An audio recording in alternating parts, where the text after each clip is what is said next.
Welcome to the 40th chapter of the book of Jeremiah. Finally, we arrive to the time when Jerusalem has been destroyed by King Nebuchadnezzar, and the Chaldean forces have burned the city, burned the houses, tore down the wall, and set up the rulers from Babylon, Nabuzaradan, for the main one, who it says here in the 40th chapter, the word coming to Jeremiah from the Lord, afterwards with his being sent by Nabuzaradan, the chief guard from out of Ramah, in the taking him in manacles. And those were, it says, hero pedes, some kind of a hand, and possibly attached to the feet and the hands both, where a person would be walking with his hands together and his feet would be together, in the midst of the resettlement of Judah.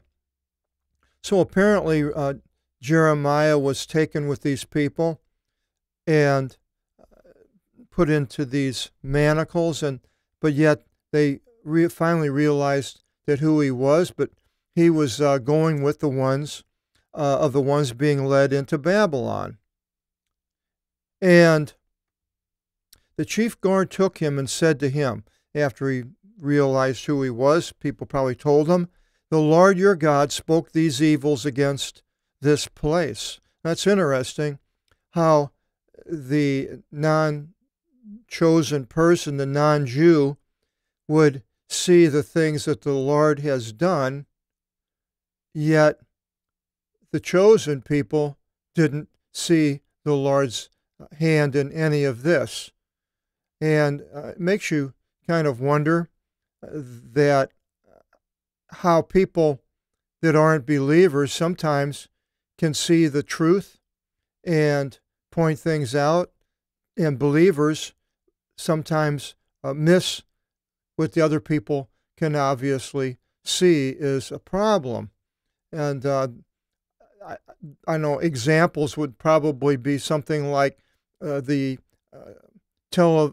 televangelist, where many millions of people are watching these people doing these things, sending all their money, and they're becoming rich, but yet the people that are not believers can see that these people, televangelists, I'm not saying all of them, but the ones that are using the people to make money. And the non-believers can see this, but yet all the people that have sent all this money to these people can't see it. It's pretty amazing.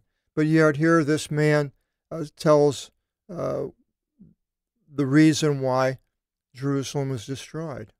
And the Lord did as he said, for you all sinned against him and hearkened not to his voice, and this word happened to you. Now, I don't think he's talking to Jeremiah, but to the other people. And the Lord did as he said, and you all sinned against him and hearkened not to his voice. So they didn't listen to God, and here again, this man from the nations can see that. And now, behold, I untied you from the manacles upon your hands. He's now talking to Jeremiah. If it is good before you to come with me into Babylon, come, and I will put my eyes upon you. I'll watch out for you. In the exclamation, the imperative, I will watch out for you. But if not, run from here. I don't think he's talking about fleeing, just take off. Behold, all the land before you is for good, and for where it is pleasing in your eyes to go, there go. So now, all the bad things that Jeremiah went through in the pit, all the people against him, so many things, prophesying to the people for, 10 or 15 years, and not receiving any good from it except for blame and punishment. All these bad things were happening, but now all of a sudden it has changed. all those people are now going to Babylon or have been killed, and Jeremiah is free to go wherever he wants to go, in this head held up high. Reminds me of, not reminds me, but it makes me think of us, whoever, now I'm not going through any real persecutions, but the people that are going through a hard, a hard time, then you don't see what God has planned. And so we cry out to God just as Christ did on the cross. My God, why have thou forsaken me? And we think that God has forsaken us because these bad things do happen to us, so you would definitely think that you're being forsaken. But the test is for all of us, and the test for God is for us to pass the test, to do the things he says, and after the test is over, then we get the grade, the A, and the blessings of God, whatever he has for the people. Now, there are people that are in the same test, and they fail. And eventually, the worst failure would be after death and going into outer darkness, where there's weeping and gnashing of teeth, we're told.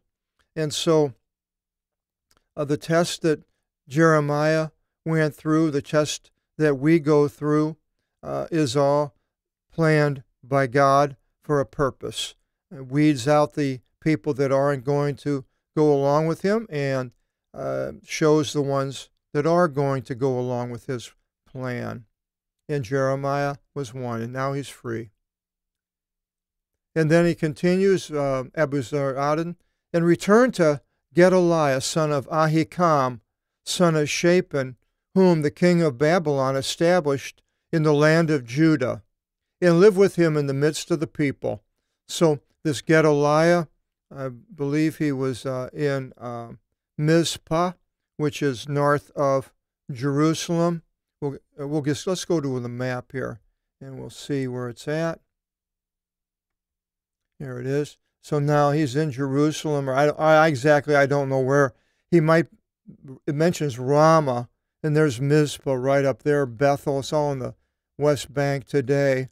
And Jerusalem is down here, not too far above. So this is where this Gedaliah has now have his governorship in up there. And so Ebuzaradan is telling Jeremiah, well, let's go ahead and go with Gedaliah, the son of Ahikam, and we mentioned about Ahikam in the last chapter of who he was, and his son Gedaliah has been set up as governor, and he says, for all the place is good in your eyes to go.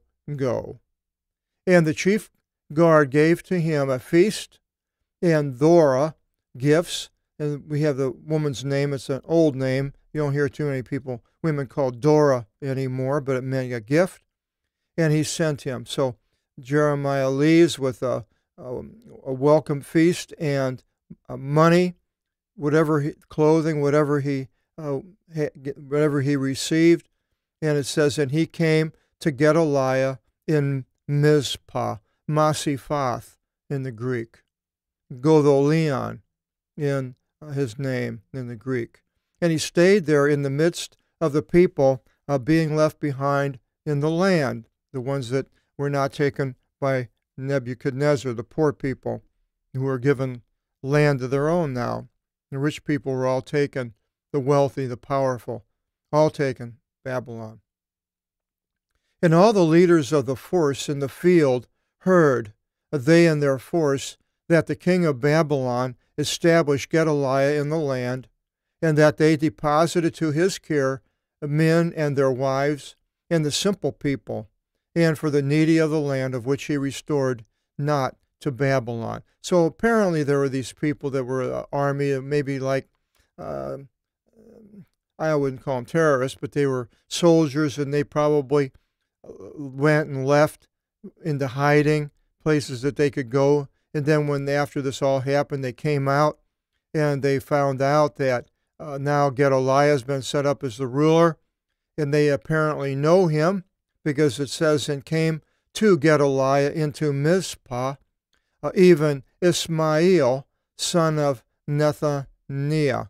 Now, we'll find out more about Ishmael in the next chapter of how he ends up killing Gedaliah, but I don't want to get ahead of myself.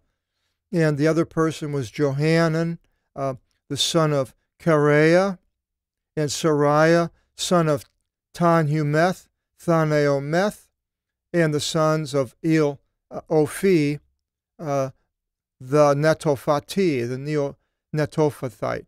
Now this Ishmael was of, mentions it later in 41:1 that he was of the royal seed. And also Eazonias, son of the Machathite, they and their men. So this Johanan and these other men, not Ishmael, but the other ones, they ended up eventually going into Egypt. We'll find out more about that in a few chapters. And Gedaliah swore by an oath to them. So now we're being reported about Gedaliah and not Jeremiah.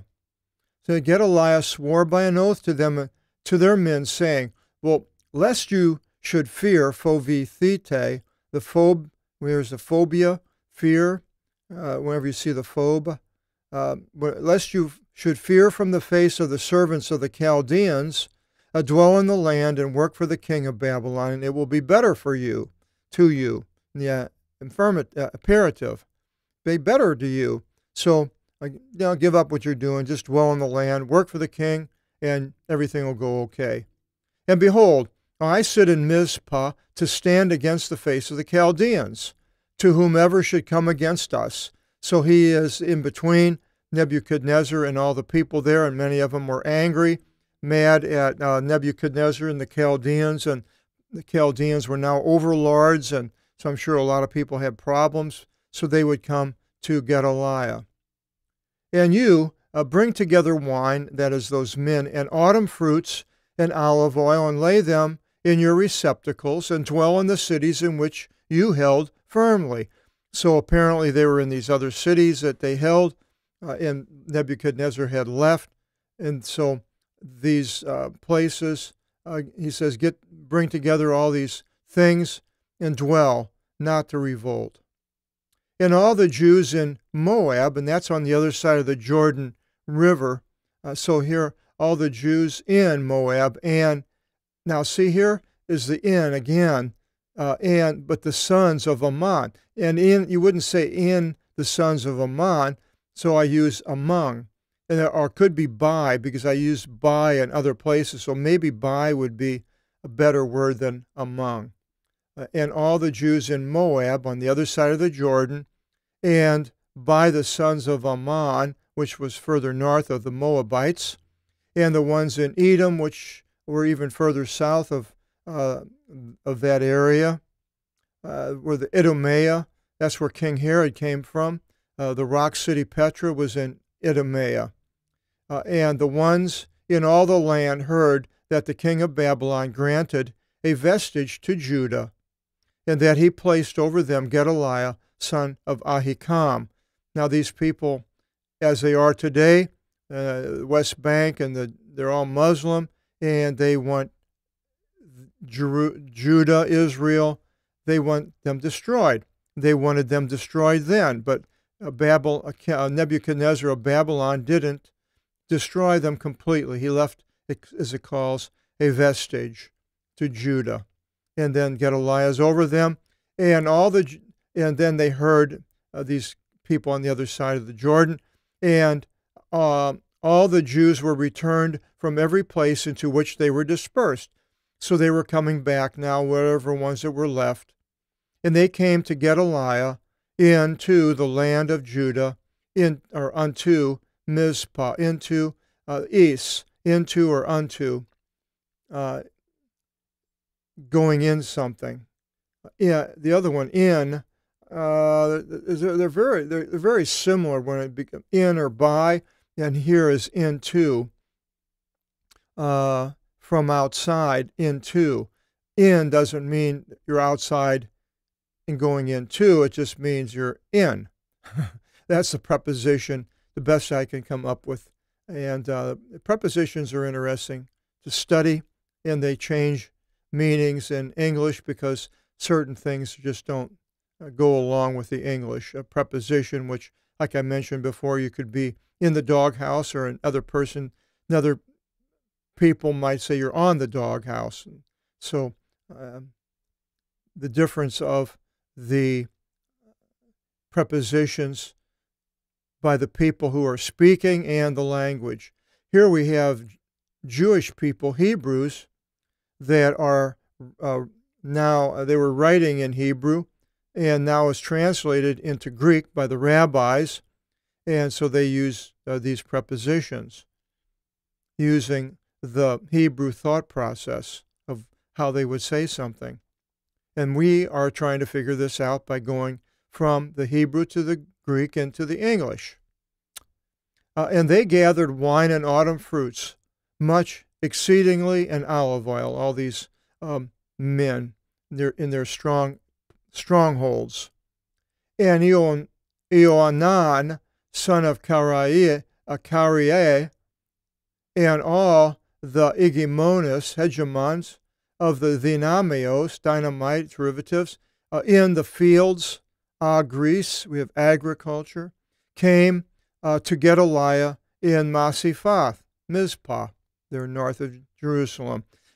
And they said to him, do you with knowledge know that Baalis, king of the sons of Ammon, sent against you Ishmael, son of Nethaniah, to strike your life? He was one of the ones that came in the last few chapters ago with these other men. So now they are saying that the king of Ammon, which is still Ammon today, Ammon, Jordan, that king sent Ishmael to kill you. And Ishmael was a Jew that was of the royal seed. And Gedaliah, son of Ahakim, trusted them not.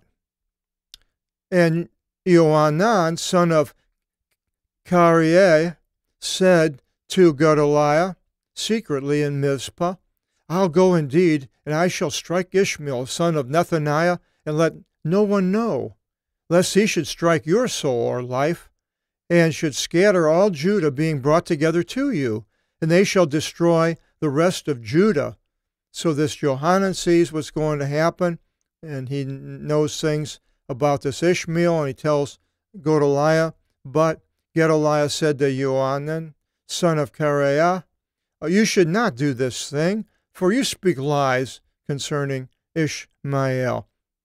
Well, now, Gedaliah didn't believe Johanan. Now, how would we know when somebody is lying to us or they're not lying to us without God making it known? Well, it's very, very difficult and sometimes impossible. We just don't know until after the fact.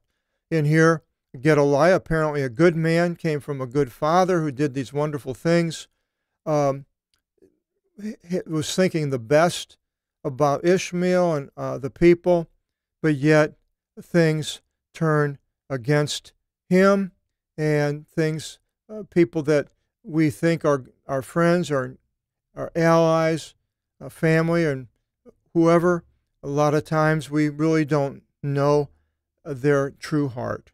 And that's to be learned, but sometimes we just have to find out the hard way, unfortunately. If somebody warns you, well, then I guess that's something to consider. But here, the warning he heard, but he took it as the untruth, that wasn't the case. For whatever reason, we're not told. But chapter 41, our next video seminar, will find out what happens with Ishmael killing Gedaliah. Hope you'll join us in chapter 41, and God bless.